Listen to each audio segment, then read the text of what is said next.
नमस्कार, मैं डॉक्टर शीतल सेठी। आज हम बात करेंगे डायबिटीज़ में हेयर लॉस के बारे में।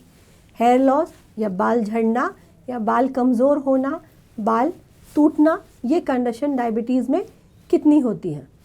डायबिटीज़ ये सीधा हमारे शरीर की एनर्जी एब्जॉर्प्शन कम करने वाली बीमारी है। का मतलब क्या होता है कि डायबिटीज़ में हमारे शरीर में एनर्जी या जो हमारे शरीर को लगने वाला ताकत या सार है वो कम एब्जॉर्ब होता है। और हम सबको पता है शरीर में केवल 1% जो एनर्जी होती है वो बालों को और त्वचा को मिलती है।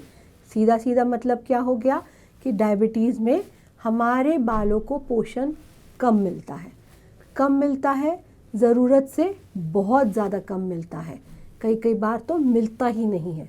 इसकी वजह से कई डायबिटिक्स पेशेंट्स पूरी तरह गंजे भी हो जाते हैं।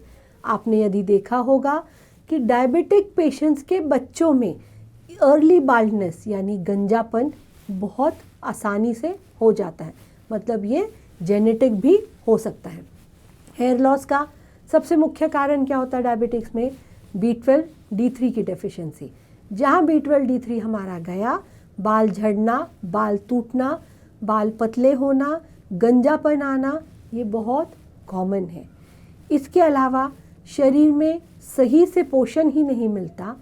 कितना भी खा लो, कितनी भी भूख हो, सही से खाना आपके शरीर को लगता ही नहीं है, बालों को तो क्या ही लगेगा। उसके अलावा आपको ये भी ध्यान में आएगा कि आप कितने भी तेल लगा लो, कितने भी टॉनिक्स कर लो, यदि आपकी शुगर अनकंट्रोल्ड रही, शुगर जाके हमारे हेयर फॉलिकल्स के रूट्स में जमा होती है, जिसकी वजह से रूट्स में डेड होने लगते हैं बाल, जिससे बाल गिर तो जाते हैं, नए आते ही नहीं हैं। यहाँ पे फिर हम क्या काम करें? सबसे पहला काम, शुगर कंट्रोल रखें। B12, D3 सही है, इसका हमेशा जांच रखें, ध्यान रखें। उसके अलावा अपने बालों की जड़ों को अच्छी तरह क्लेंज रखें। बहुत बार ऐसा होता है कि डायबिटिक पेशेंट बोलता है, मैम मैं कितना भी सर धो लूँ मेरा सर साफ ही नहीं होता है, चिपचिपापन बना ही रहता है। इसका क्या मतलब है कि हमारे हेयर फॉलिकल्स में शर्करा आके जमा हो रही है। बहुत सिंपल आसान तरीका है। आप इसके लिए अपने जमा फॉलिकल्स में जो शर्करा है निकालने के लिए रेगुलरली नीम के तेल से मसाज करें। नीम का तेल ये जमा शर्करा को लूजन आउट करने में मदद करेगी। एलोवेरा, कुमारी, क्वारकंदल जिसे बोलते हैं, या जपा कुसुम यानी हिबिस्कस का फूल, इन दोनों का आप लेप बना के रेगुलरली लगाएं। जमा होती ही नहीं है शर्करा आपके हेयर फॉलिकल्स में। जपा कुसुम, एलोवेरा बहुत मदद करती है, अच्छे से क्लेंस करती है। कोशिश करें शैम्पू की बजाय सोप नट यानी रीठे से अपने बालों को धोएं, अपने हेयर फॉलिकल्स को क्लीन करें, क्लेंस करें। इससे आपके जो शरीर के बाल हैं या सर के बाल हैं, इनकी ताकत भी बढ़ेगी और डायबिटीज़ की वजह से झड़ना रुक जाएगा। सही से आहार ये आपके बालों के लिए बेहद ज़रूरी है।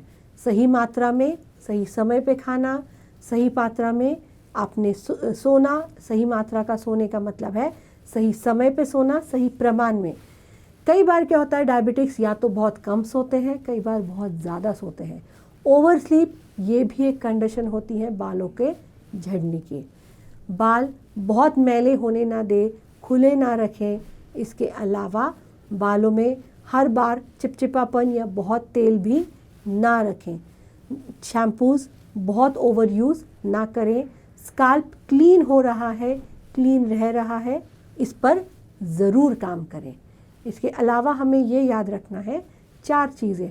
क्या खाना सही से जा रहा है, नींद सही है, प्यास सही है, मेरा पेट साफ़ हो रहा है। अगर ये सब सही है तो फिर भी हेयर लॉस होना है, मतलब कोई ना कोई शरीर की डेफिशिएंसी है।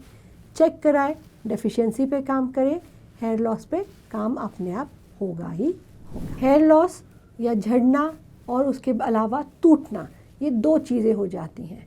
तो इसमें आपको ये ध्यान रखना है कि डायबिटीज़ में आहार सही से लें। आहार सही का मतलब, जैसे मैंने पहले भी बताया है, कि आपके शरीर में फल, सब्जियां, इसका प्रमाण अधिक होना चाहिए, अनाज कम होना चाहिए। टीवी देखना, स्ट्रेन लेना, स्ट्रेस लेना, इलेक्ट्रॉनिक मीडिया पर ज़्यादा ज़ोर देना, इस पर काम करें। अगर आप ज़्यादा स्ट्रेस दे रहे हैं, इलेक्ट्रॉनिक मीडिया ज़्यादा यूज़ कर रहे हैं या आर्टिफिशियल लाइट्स आप पर ज़्यादा हो रही है, तो इसका भी आपके बालों पर बहुत असर होता है। ध्यान रखिएगा, ये सही नहीं है। तो इस पर हमने क्या काम करना है, बहुत ज़रूरी है प्रॉपर सनलाइट ले, आपके बालों को, शरीर को प्रॉपर सनलाइट मिले तो D3 नेचुरली मिलता है। तिल का तेल आपके बालों में रेगुलरली इस्तेमाल करें। डैंड्रफ तो नहीं हो रहे हैं, सर साफ रहता है, इचीनेस तो नहीं है, बहुत चिपचिपापन नहीं है, इसका उतना ही ध्यान रखें। यदि आप बाल कटाने जा रहे हैं तो बहुत ध्यान रखिए कि क्या आपके जो स्पा है, जो सैलून है, उनकी सिजर्स क्लीन है, क्या वो स्पिरिट, डेटॉल जैसे एंटी इन्फेक्टेंट यानी डिसइंफेक्टेंट्स के साथ क्लीन करके ही इस्तेमाल कर रही हैं, क्योंकि एक दूसरे का इन्फेक्शन अगर डायबिटीज़ को लग जाता है तो उनका हेयर फॉल बहुत आसानी से बढ़ सकता है। ये ना हो, इस पर भी आपको बहुत काम करना ज़रूरी है। नमस्कार।